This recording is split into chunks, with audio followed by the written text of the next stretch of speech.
Hey everyone, welcome to episode 248 of the Neurodiversity podcast. I'm Emily Kircher-Morris, and today we are answering your questions in this AMA episode. All of our questions come from our Facebook group, the Neurodiversity Podcast Advocacy and Support Group. And if you would like to have your questions answered the next time we do an AMA episode, I would love for you to join us over there and share your questions. So, ask me anything. Our first question today comes from Leah, and she's asking about why there's such a high rate of co-occurrence between ADHD and dyslexia and how to best meet the needs of kids who have both. When we look at neurodivergence in the brain, there are some structural overlaps that help explain why certain traits so often occur together. First, we know that both ADHD and dyslexia share genetic factors, and both impact working memory and processing speed. Studies show that 40 to 50% of kids with dyslexia also show signs of ADHD, while about 25 to 40% of ADHD kids might also have a reading disability like dyslexia. It's important to understand that these conditions can sometimes lead to misinterpretation of symptoms or incorrect diagnoses. For example, inattentiveness that's actually associated with ADHD might be mistaken for a reading difficulty, or the anxiety caused by struggling with reading and dyslexia can look like ADHD symptoms. In the end, kids who are both ADHD and dyslexic need support for both conditions. Luckily, lots of those supports overlap. Extended time, for instance, helps ADHDers because it accommodates difficulties with sustained attention and working memory. But it's also helpful for dyslexia because kids often need additional time to process and make sense of what they're reading. Another example is audiobooks. Listening while following along in text is great for an ADHD brain because it provides multiple ways to engage with the material and helps maintain focus. For the dyslexic brain, it removes barriers associated with phonological processing and sounding out words. As kids get older, we can help them understand the different aspects of each diagnosis and learn to figure out which accommodations help most in various environments.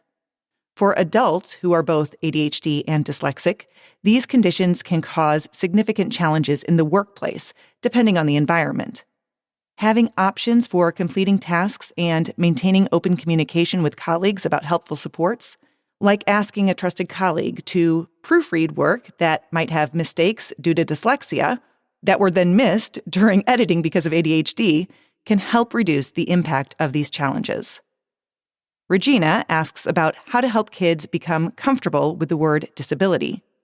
She makes the point that this is because she recognizes that society has created a lot of ableist barriers for neurodivergent people, and she wants her kids to be able to recognize that accommodations can be both meaningful and appropriate for them. You know, I know the question about disability language is such an important one that a lot of families wrestle with. I find that parents want to protect their kids from the word disability, but there's actually real power in helping kids understand and embrace this part of their identity. Think of it like this. We're not saying they're broken or less than. We're acknowledging that their brain works differently than what society considers typical, and that's okay. One approach I really like is to frame it around the idea of natural diversity. Just like we have different heights, skin colors, and personalities, we also have different ways our brains work. The key is helping kids understand that needing accommodations isn't something to be ashamed of.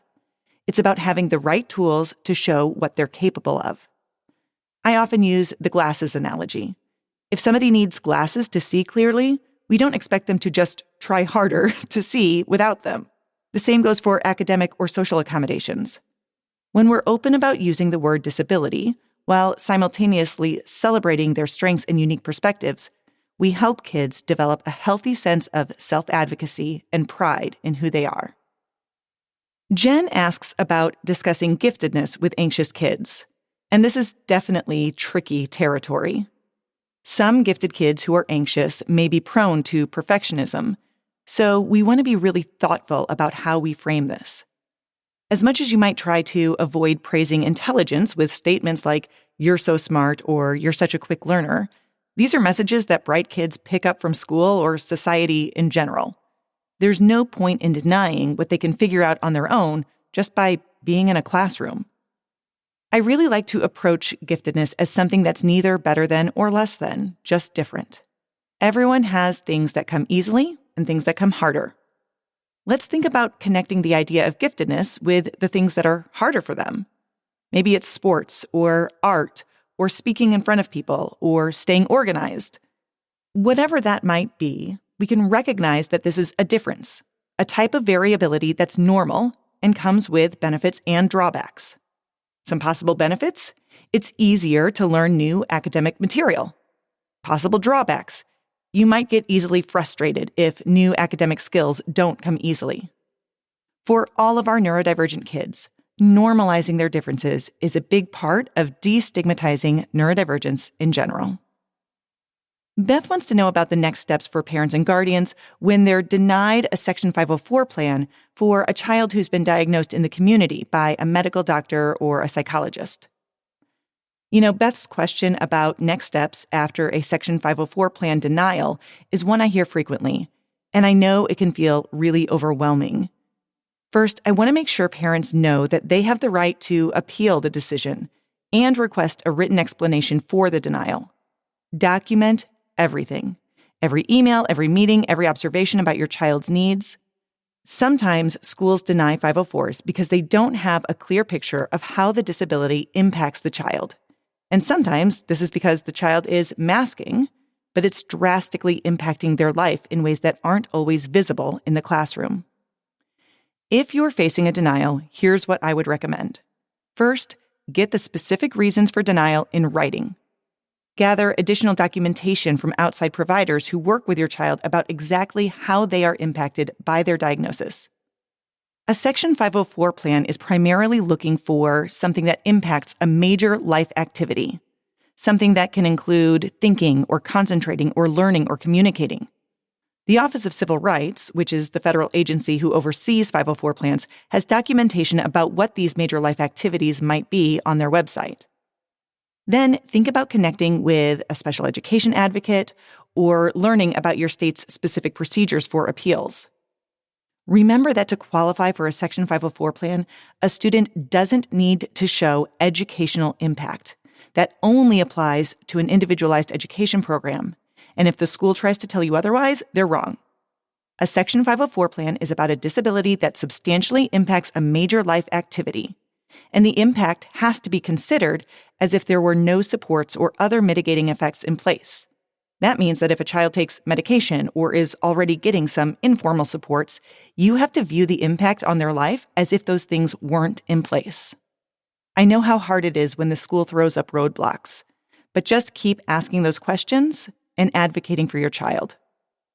Rebecca wants to know about how to advocate for twice exceptional learners with language-based learning disabilities, but high levels of cognition who still need challenges and acceleration in parts of their language arts curriculum.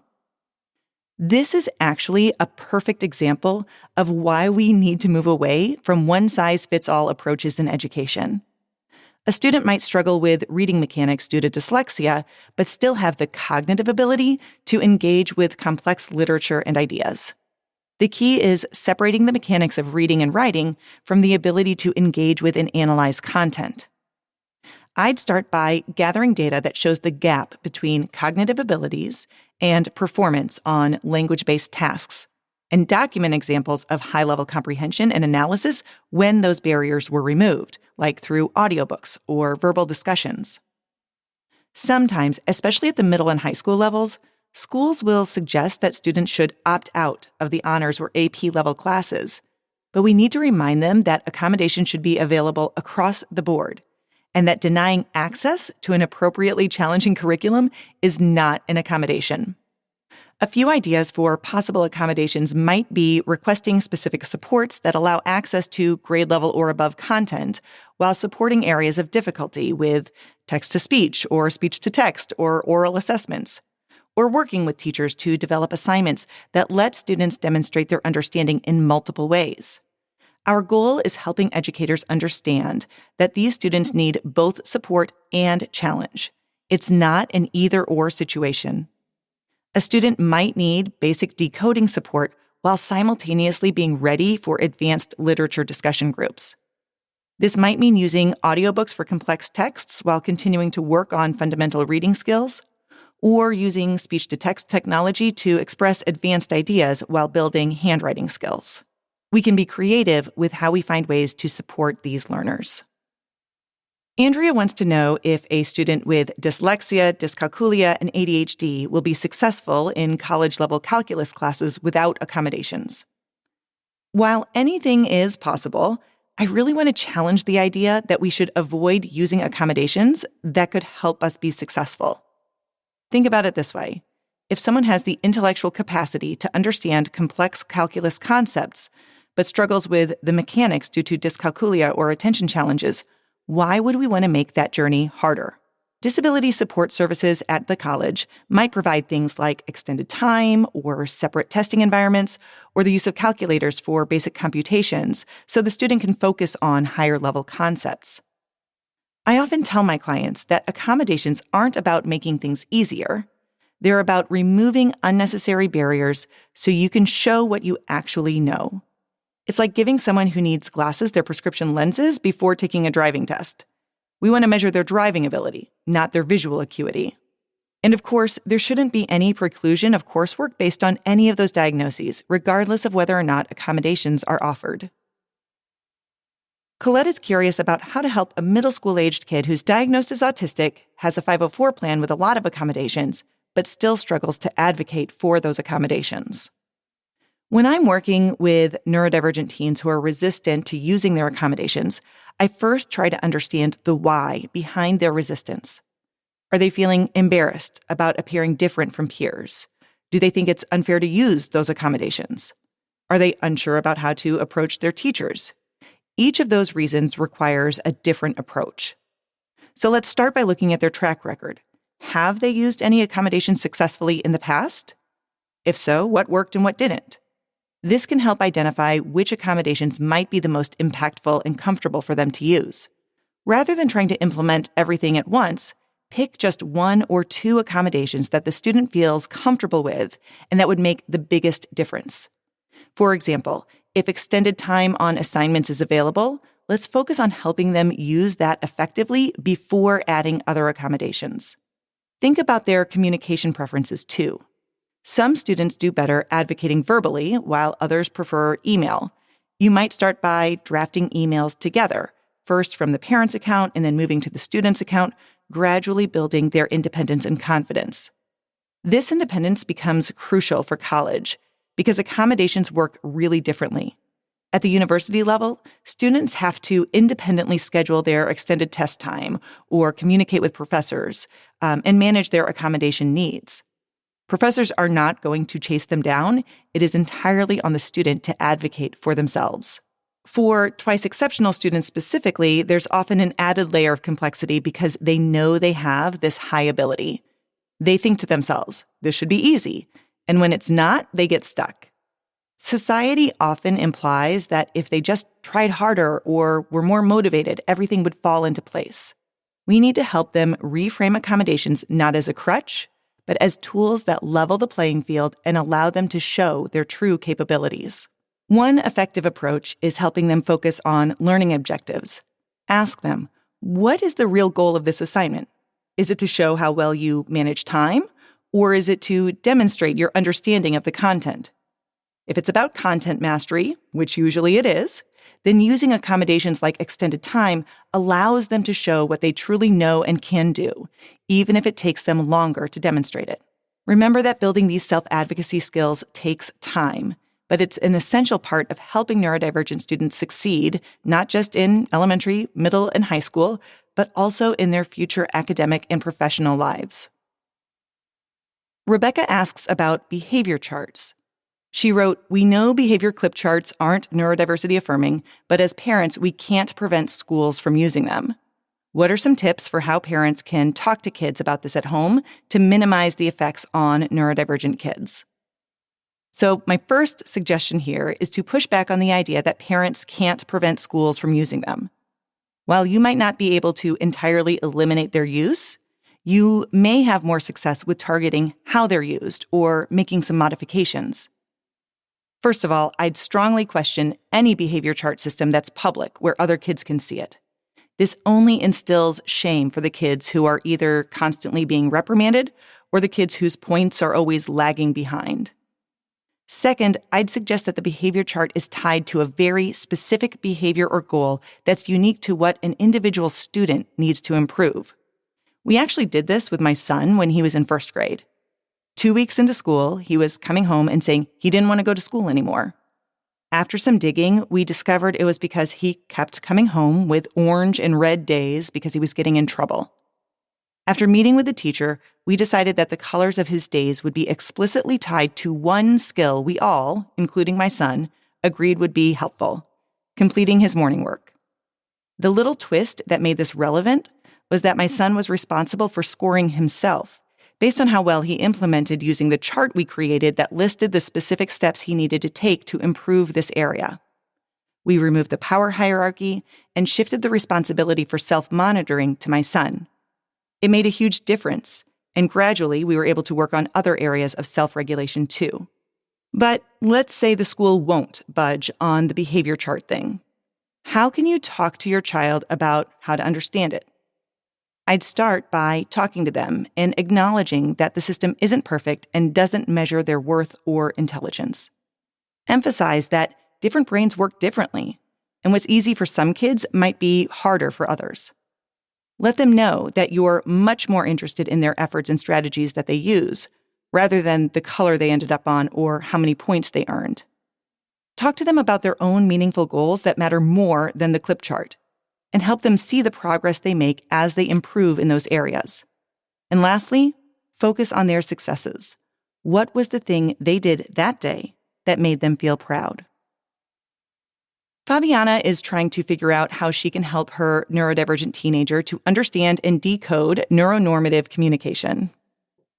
You know, Fabiana's question about helping neurodivergent teens understand neuronormative communication patterns is fascinating because it highlights how much unwritten social information exists in our daily interactions. This is particularly challenging for neurodivergent people because we often have the cognitive ability to analyze these patterns, but struggle with real-time processing of social cues. One strategy that can be really effective is watching favorite shows together and pausing to discuss the nonverbal communication that's happening in different scenes. This allows for analysis without the pressure of real-time social interaction. You might ask, did you notice how their tone changed when they said that? What do you think that meant? It's also important to validate that neuronormative communication patterns aren't inherently better, they're just more common. Sometimes explicit, direct communication, which many neurodivergent people prefer, can actually be more effective. The goal isn't to completely change how they communicate, but help them develop tools to navigate different social contexts when they want to. Xavier asked an interesting question. He wants to know if talking to yourself is considered a stim, because when he does this, it helps him self-regulate. I had to really think about this, and I'm not sure I have the entirely right answer. When I think of stims, I often think about actions that are repetitive. Many are physical, like pacing back and forth, or tapping your fingers or twirling your hair. Sometimes they include things like clearing your throat or clicking your tongue. But echolalia is also a form of stimming, which includes saying the same words or phrases over and over, which is getting closer to what Xavier's talking about with talking to himself. I think I'd say that talking to oneself could be a stimming behavior, although perhaps not in all situations. Stimming isn't only about repetitive physical movements. It can include any repetitive behavior that helps with self-regulation. Self-talk can serve a lot of purposes. It can help organize thoughts, reduce anxiety, maintain focus, or provide sensory input through the vibration of speaking. I think it's important to note that many people, neurodivergent or not, talk to themselves. But neurodivergent individuals might find it particularly helpful as a regulatory tool. The key is understanding when and where it works best for you. Some people find they do it more when they're problem-solving, others when they're anxious. And that self-awareness can help you use it intentionally as a coping strategy. Our next question is about how parents can help support and prevent their child's autistic burnout. Autistic burnout can be really devastating, And prevention is definitely better than trying to recover from it.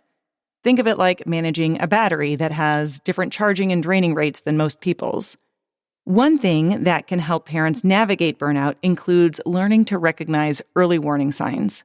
It might be increased sensory sensitivity, stronger reactions to changes in routines, or more frequent meltdowns or shutdowns. You might notice more difficulty with tasks that were previously manageable, or an increased need for alone time. Or maybe they seem more exhausted than usual. You might also notice problems with executive functioning, or decreased verbal communication, or heightened anxiety or irritability. When you notice those signs approaching, try to be really intentional about creating regular downtime in the schedule for recharging. Also, reduce any unnecessary sensory input in the home environment. As much as possible, try to be flexible about social expectations and obligations to avoid additional pressure and stress. Along with those things, helping your child understand and communicate about their energy levels will help you know when to anticipate changes in their bandwidth for stress and give them the opportunity to work on developing self-advocacy and self-care skills. You might want to make sure that they're consistently accessing accommodations that help them at school or in other environments too. It's important to remember that what looks like doing well might actually be masking that is depleting energy reserves. Sometimes we need to scale back demands even when things seem to be going smoothly to prevent that battery from getting too low. Emily's trying to figure out how to balance expectations for responsibility and accountability for her 21-year-old gifted, self-diagnosed autistic daughter. She mentions that her daughter is still living at home and working part-time. Emily's question about expectations for a young adult daughter really touches on something that a lot of families struggle with. When we're talking about neurodivergent young adults, traditional milestones and timelines might not be the most helpful framework. Their development often follows its own trajectory, and comparing them to their neuronormative peers probably isn't the best way to gauge their progress. Instead, I suggest focusing on progress and building skills gradually. What are the specific life skills she wants to develop, and how can you break down larger goals into manageable steps? Do you have some clear expectations about household contributions that account for her specific challenges and strengths? Are there systems you could put in place that support executive functioning? And how often would it make sense to have some regular check-ins to discuss progress and adjust those plans? Remember that independence isn't all or nothing. Maybe she manages her own medical appointments but needs help with budgeting, or she's great at her job but struggles with household organization. That's okay. The goal is to build sustainable independence at a pace that works for her and to focus on the progress that she's making in relation to her own skills, instead of compared to others who are her same age. Tanya would like to know more about ADHD entrepreneurs and some of the struggles they face, specifically how difficult it is to delegate work. Let's explore why delegating tasks can be so difficult for ADHDers. This isn't specific to entrepreneurs. Any ADHDer who's in some type of managerial position might have a hard time with delegating specific tasks within their team. But when you break down the idea of delegating tasks, you can think of all of the various executive functioning difficulties that might play into it. First of all, you have to be able to analyze the task and break it down into its components, which requires the executive functioning skills of planning and prioritizing. There's also the task persistence piece that includes monitoring the progress of the task that has been delegated. And trying to explain what you'd like done and how to do it requires some clear organization.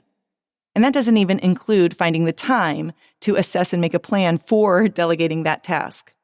For me personally, this is often the hardest part, where I have to find enough time to realize that I need to delegate something before it reaches the deadline.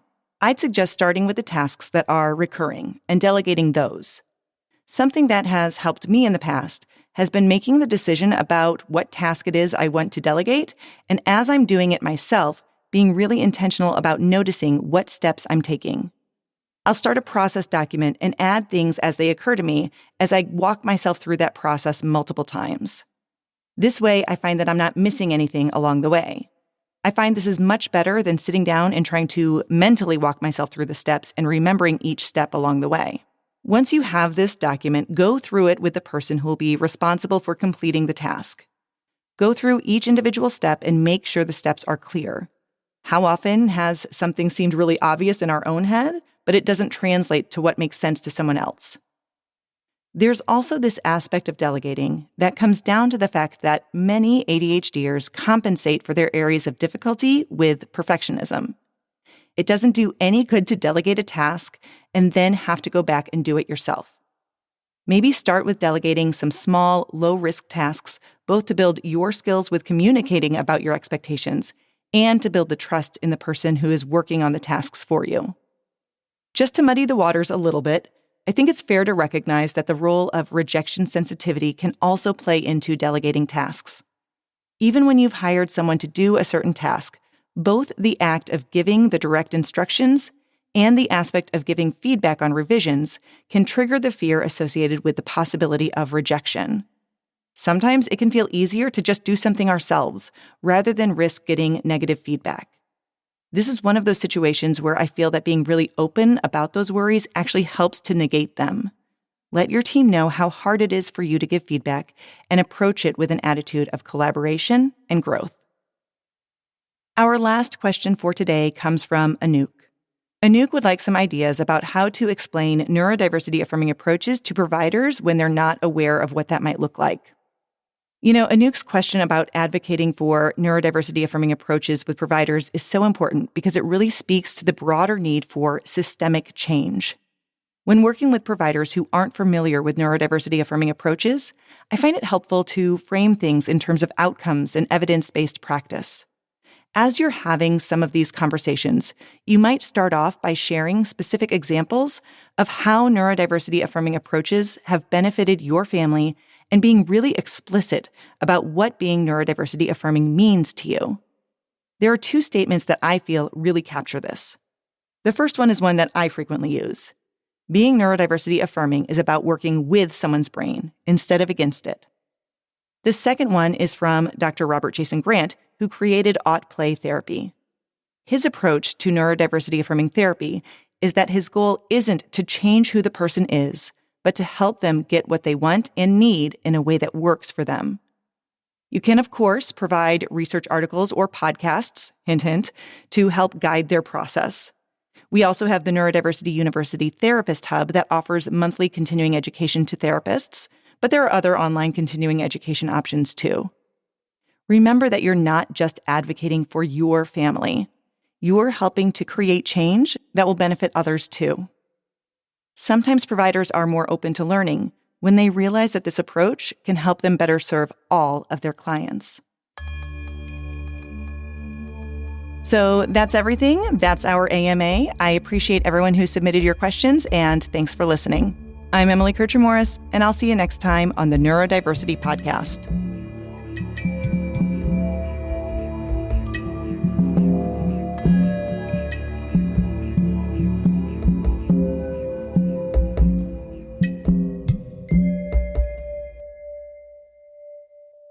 This is a service of the Neurodiversity Alliance.